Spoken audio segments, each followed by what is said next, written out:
সূরা ফাতিহার ৭ আয়াতের তাফসীর নিয়ে আজকে আলোচনা করব।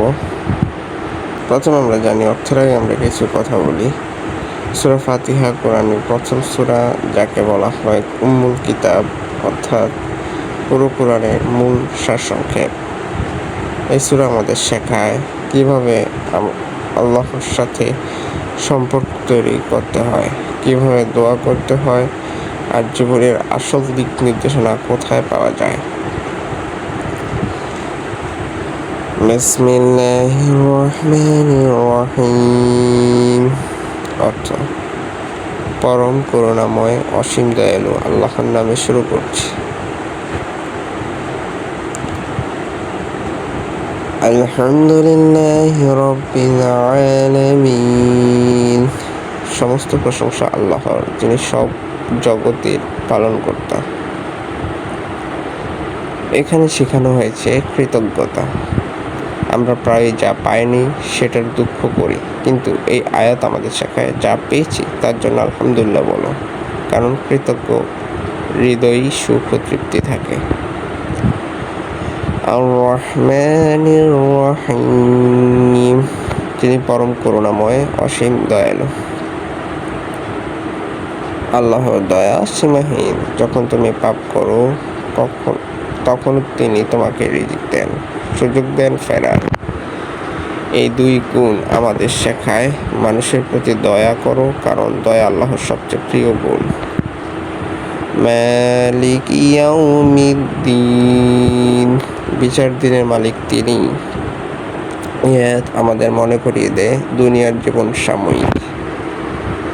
যে আজ অন্যায় করেছে তারও হিসাব হবে, তাই কোনো কষ্টে হতাশা হইও না, অন্যের অন্যায় ভেঙে পড়ো না, কারণ আল্লাহর বিচার চূড়ান্ত।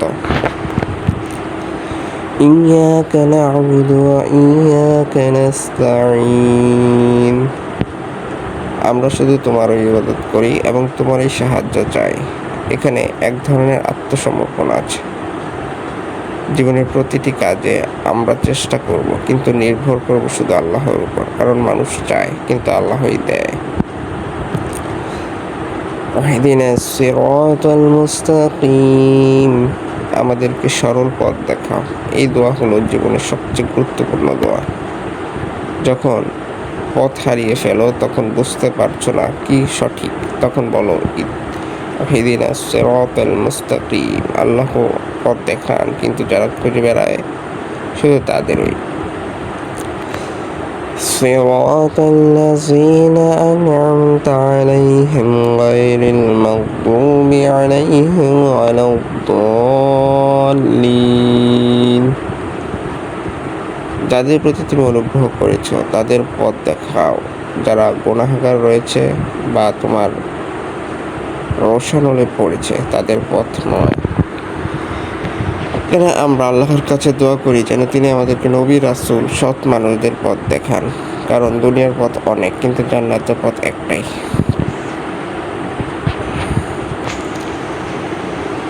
সাদাকাল্লাহুল আযীম। সূরা ফাতিহা এমন এক দোয়া যেখানে আল্লাহ নিজেই আমাদের শিখিয়েছেন কিভাবে তার কাছে চাওয়া যায়।